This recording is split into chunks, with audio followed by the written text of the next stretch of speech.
नमस्कार मित्रों। तो आज हम आपके बीच एक नई बोध कथा लेकर आए हैं, मोतियों की खेती।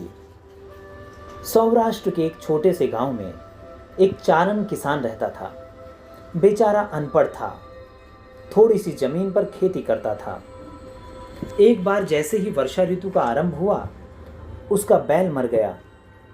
दुखी होकर वह मित्रों और सेठों के पास बैल खरीदने के लिए पैसा मांगने गया, लेकिन किसी ने उसकी सहायता नहीं की।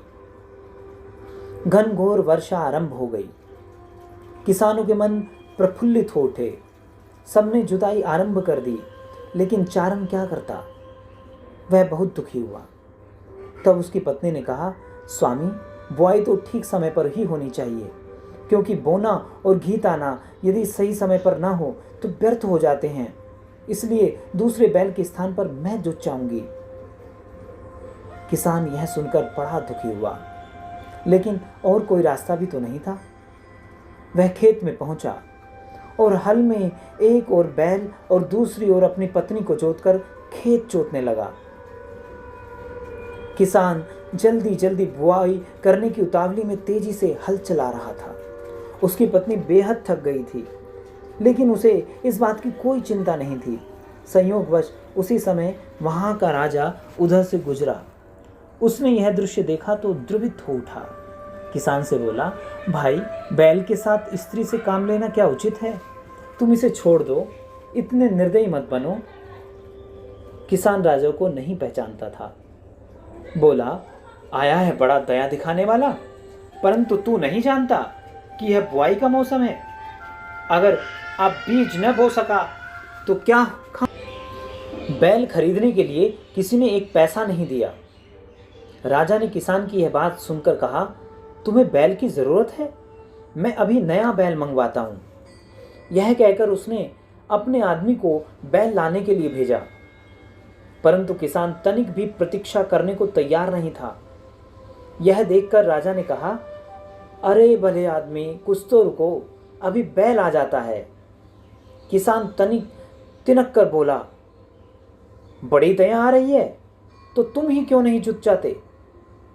राजा ने तुरंत यह बात स्वीकार कर ली और वह हल में जुट कर चक्कर काटने लगा। एक दो फेरा लेने के बाद ही नया बैल आ गया। किसान बहुत लज्जित हुआ और उसने राजा को मुक्त कर दिया। राजा हंसते हुए वहां से चले गए। वर्षा बीत गई, खेतों में हरियाली छा गई, लेकिन जहां जहां राजा के चरण पड़े थे वहां एक भी पत्ती नहीं उगी।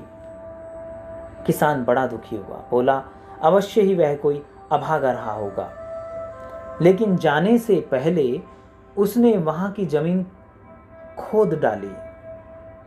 उसके आश्चर्य का ठिकाना न रहा।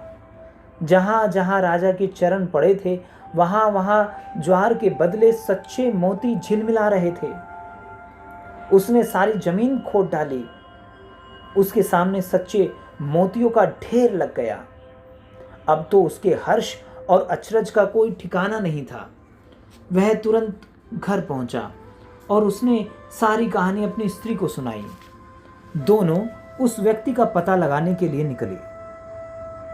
उनको पता लगा कि जिस व्यक्ति ने उन्हें बैल दिया था और जो स्त्री के स्थान पर जुए में जुटा था, वह और कोई नहीं, उस देश का राजा देपालदे ही था।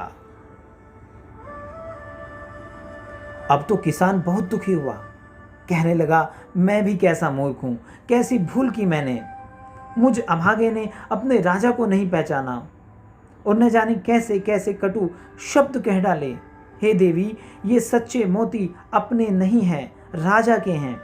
कल ही हम दोनों चलकर इन्हें राजा को सौंप आएंगे। दूसरे दिन सवेरे किसान ने उन सब मोतियों को एक पोटली में बांधा और सीधे राज दरबार जा पहुंचा। वह अनपढ़ जरूर था, लेकिन जाति का चारण था। राज दरबार में पहुंचते ही अचानक उसके मुंह से यह दोहा निकला, जो जानत तुझ हाथ साचा मोती निपजे, बपरावत दिन रात देव तने देपालदे। हे देवतुल्य राजा देपालदे, मैं यदि पहले से यह जानता होता कि तुम्हारे चलने से सच्चा मोती गिरता है तो दिन रात तुमको काम में लगाए रहता। इतना कहकर उस किसान ने मोतियों की पोटली खोलकर राजा के सामने रख दी। राजा सहित सारी सभा उन मोतियों को देखकर चकित रह गई। तब चारण ने सारी कथा कह सुनाई। राजा देपालदे मंद मंद मुस्कुराते हुए बोले, भाई ऐसी दशा में ये मोती मेरे नहीं हैं, तुम्हारे ही हैं, क्योंकि मैं अपनी इच्छा से ही तुम्हारे बैल की जगह चुत गया था। राजा देपालदे की यह उदारता और निष्कपटता देखकर वह चारण किसान ही नहीं, सभा के सभी सदस्य गदगद हो उठे और मानवता की साक्षात मूर्ति राजा देपालदे के चरणों में उनके मस्तक झुक गए। ओम।